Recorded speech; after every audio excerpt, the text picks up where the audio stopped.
آج ہم بات کریں گے ہمارے معاشرے کے سب سے زیادہ مس انڈرسٹوڈ کریکٹر کے اوپر، اور وہ کریکٹر ہے فادر کا، باپ کا۔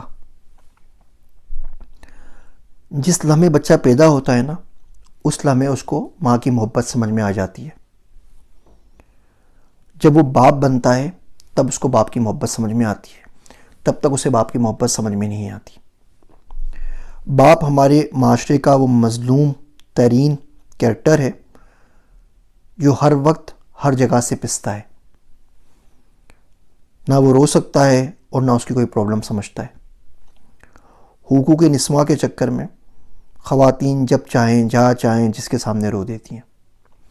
باپ بیچارہ رو بھی نہیں سکتا، اور رو بھی دے تو اس کی سنے گا کون؟ اس کا کمیونیکیشن کا جو طریقہ ہوتا ہے وہ بڑا نرالا اور الگ ہوتا ہے، اور ہمیں بڑی ضرورت ہے کہ ہم اس کو سمجھ سکیں۔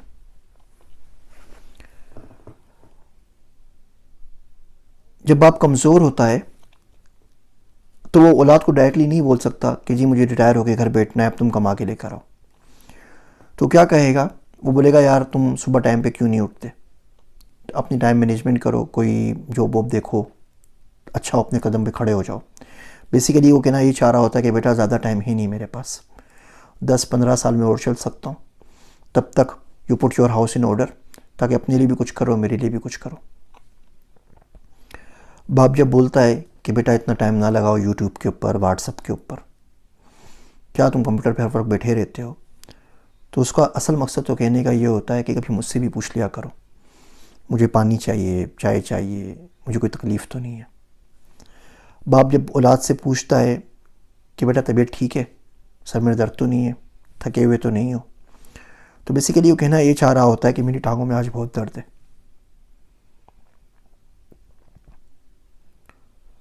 اور اگر آپ تمہارے میں اللہ نے صحت دی ہے، جوانی دی ہے، تو تھوڑا میرا خیال کر لو۔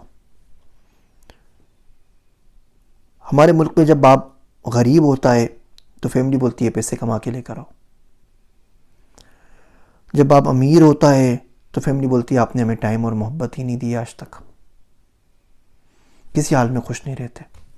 وہ گھر بیٹھ کے ٹائم دے تو اسے تانا پڑتا ہے کہ پیسے نہیں کماتا، وہ باہر جا کے پیسے کمائے تو تانا پڑتا ہے کہ گھر کے لیے ٹائم نہیں ہے۔ وہ محبت دے تو کہا جاتا ہے کہ تمہارے الفاظ سے کچھ نہیں ہوتا، دنیا بڑی ظالم جگہ ہے، بی ریئلسٹک۔ وہ اس ظالم دنیا میں کام کرنے کے لیے نکل جائے تو بولتے ہیں تمہارے پاس محبت کے لیے وقت نہیں ہے۔ آپ نے بہت سارے بوڑھے حضرات دیکھے ہوں گے جو واٹس ایپ کے اوپر اچھی اچھی حدیثیں شیئر کر رہے ہوتے ہیں، کہیں نہ کہیں روز نہ روز کہیں نہ کہیں سے کسی نہ کسی باپ کا میسیج آ جاتا ہے، فلاں حدیث جس میں والدین کی عظمت کا بیان ہے، فلاں مولوی صاحب کا بیان جس میں انہوں نے کہا ہے کہ اولاد کو ماں باپ سے نافرمانی نہیں کرنی چاہیے۔ یہ تمام باتیں وہ جو شیئر کر رہے ہوتے ہیں فارورڈ میسیجز کی شکل کے اندر، یہ تمام باتیں وہ ہیں جو وہ کرنا چاہ رہے ہوتے ہیں، ڈر اور خوف کی وجہ سے نہیں کر پاتے، اس لیے کہ بچے ان کی بات مانیں گے نہیں اور بیوی ان کی بات سمجھے گی نہیں۔ وہ ہمیشہ ماں کی فطرت میں ہے کہ وہ اولاد کی سائڈ لے گی، اولاد کی فطرت میں ہے۔ باپ تو باہر کام کر رہا تھا نا، تو اولاد کو تو ماں نے پالا، تو اولاد بولتی کہ جی ہمارے اچھے برے میں تو ماں ہی کھڑی ہوئی تھی، باپ تو غائب تھا۔ باپ تو وہ کریکٹر ہے جو ہمیشہ انویزیبل ہینڈ کی طرح ایبسنٹ رہا نا، ان کی برتھ ڈے میں سے، گھومنے پھرنے میں سے، تمام جگہ پہ، تو ان کی تمام تو لوئلٹیز ہمیشہ ماں کے ساتھ ہوتی ہیں۔ آپ سے ایک کام کی بات عرض کروں، اگر آپ کے گھر میں ماں باپ ہیں اور صبح آپ کی آنکھ ان کی کھانسی سے کھلتی ہے، اگر آپ کے گھر میں ماں باپ ہیں، انہوں نے کوئی ایشو ہے، ایسیڈیٹی کا پرابلم ہے، کوئی اور بیماری ہے، آپ کے گھر میں ماں باپ ہیں، ان کو چلنے میں دشواری ہے، انہیں صحیح نظر نہیں آ رہا، ان کا دل بیٹھ رہا ہے، تو یقین جانیے اس وقت دنیا میں کوئی کام اس سے زیادہ امپورٹنٹ نہیں ہے کہ آپ جا کے ان کا علاج کریں۔ کوئی یوٹیوب کی ویڈیو، کوئی ڈیٹا سائنس کی ٹریننگ، کوئی سیمینار، کوئی لیکچر، کوئی ایگزام، کوئی جاب، کوئی گرل فرینڈ کے قصے، کوئی بیوی کے حقوق، سب سے پہلے جا کے ان کو فکس کریں۔ ہمارے ہر گھر کے اندر میڈیسن اس طرح آتی ہے جس طرح گروسری آتی ہے، وہ دیکھیں کون سی میڈیسن کہاں آ رہی ہے۔ ہاں امی چلی آئیں گی ڈرائیور کے ساتھ، ڈاکٹر کو دکھا کر آ جائیں گی، آپ کہاں گئے؟ آپ کا حق تھا آپ لے کے جائیں. ہاں ابو چلے جائیں گے، میں نے پیسے دے دیے ہیں، ڈاکٹر دیکھ لے گا، ڈاکٹر سے اپوائنٹمنٹ دے دی ہے. یقین جانیے یہ حق نہیں ہے، یہ صحیح کام نہیں ہے. آپ ان کو اپنے ساتھ خود لے کر جائیے، خود ڈاکٹر سے معلوم کریں. ماں باپ بڑے کنجوس ہوتے ہیں، اسپیشلی جب اولاد بڑی ہو جائے تو ماں باپ اپنے آپ کنجوس ہو جاتے ہیں. وہ بولتے ہیں ٹھیک ہے میں 2000 والے ڈاکٹر کو نہیں دکھاتا، 500 والے سے پرچی کٹوا لیتا ہوں. بیٹے کو آگے کالج جانا ہے، پیسے کام آئیں گے. بیٹی کی شادی کرنی ہے، وہاں کام آ جائیں گے. ان کی برتھ ڈے پارٹی آ رہی ہے، آپ ان کو اچھے ڈاکٹر کے پاس لے جائیں، اچھی میڈیکل انشورنس دلوا دیں، ان کا اچھا علاج کروائیں. اگر آپ کے امی ابو کو مائگرین ہے تو یقین جانیے آپ کی ڈگری کسی کام کی نہیں، جب تک آپ ان کا مائگرین کا کوئی نہ کوئی سولوشن ڈھونڈ کے نہ لا دیں. ان کو ایسیڈیٹی کا پرابلم ہے، اس کو پہلے سولو کریں. کبھی باپ کے پاس بیٹھ جایا کریں 10-15 منٹ کے لیے. باہر رہتے ہیں اگر شہر سے تو کال کر لیا کریں. پیسے مانگنے کے لیے نہیں، وہ تو آپ کرتے ہی ہیں کہ پیسے چاہیے، فیس جمع کروانی ہے، فلاں جگہ جانا ہے، فلاں کریڈٹ کارڈ کا بل بھرنا ہے. اس کے علاوہ کام کے علاوہ باہر لے کے نکل جائے نا. گھر میں 10-12 بندے ہوتے ہیں، کچھ بھی نہ کریں. آج اپنے والد صاحب کو بنائے ابو کھانے پہ چلتے ہیں، صرف آپ اور آپ کے ابو 2 بندے. اب بیٹی ہیں یا بیٹے ہیں، وہاں جا کے انہیں بتائیں ابو زندگی میں کیا چل رہا ہے، مہنگائی بڑی ہو گئی ہے، تنخواہ اتنی نہیں بڑھی ہے، کاروبار میں کیا مسئلہ چل رہا ہے، ہاؤ کین آئی ہیلپ. یہ ایک جملہ ہے، ہاؤ کین آئی ہیلپ. یہ دنیا کا ہر باپ سننا چاہتا ہے. اور ایک جملہ ہے جو ہمارے معاشرے میں اس کو زندگی بھر سننے کے لیے نہیں ملتا،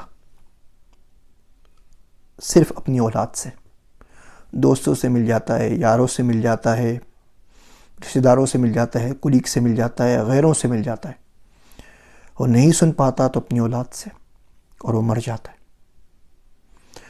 اور اس کے بعد اولاد کی اپنی زندگی گزرتی ہے، اپنے بچے ہو جاتے ہیں، پھر وہ اس جملے کا انتظار کرتے کرتے مر جاتے ہیں. اور یہ بھی ریئلائز نہیں ہوتا کہ ایک وقت تھا کہ یہ جملہ ہم کسی اور سے کہہ سکتے تھے اور ہم نے نہیں کہا. اور آج قدرت انتقام لے رہی ہے اس وقت کا کہ ہمیں جملہ سننے کو نہیں مل رہا، لیکن ہم اس بات کو نہیں سمجھ پاتے.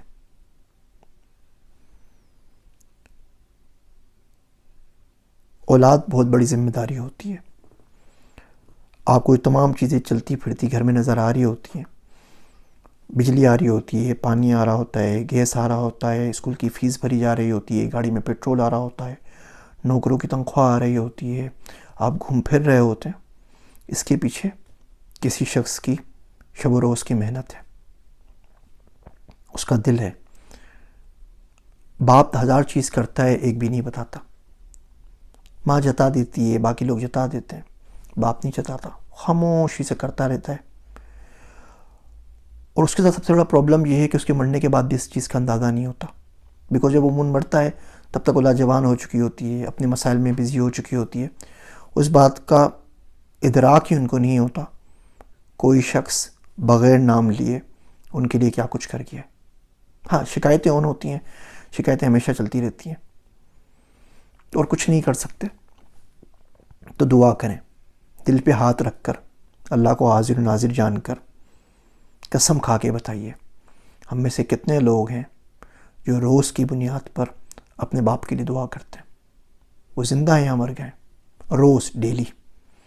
جس شخص نے سینچ کے آپ کو جوان کیا، آپ کو بیچلرز ماسٹرز PhD تک کروا دیا، آپ کی شادیاں کروائیں، آپ کے بچوں تک کا خیال رکھا، 24 گھنٹے میں سے 30 سیکنڈ آپ کے پاس اس شخص کے لیے نہیں ہے.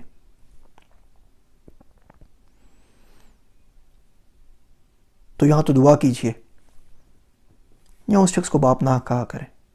چھوڑ دینا، غیر کی طرح کام کیا، نوکروں کی طرح آیا اور چلا گیا زندگی سے. ٹینشن کس بات کی ہے؟ امید ہے آپ کو یہ باتیں سمجھ میں آ رہی ہوں گی. آج نہیں تو کبھی نہ کبھی ضرور آ جائیں گی انشاءاللہ تعالی. اگر آپ اس ویڈیو کے بعد اپنے ماں باپ کو ڈاکٹر کے پاس لے کے جائیں یا ان سے پوچھیں ہاؤ کین آئی ہیلپ، یا ان کے لیے دعا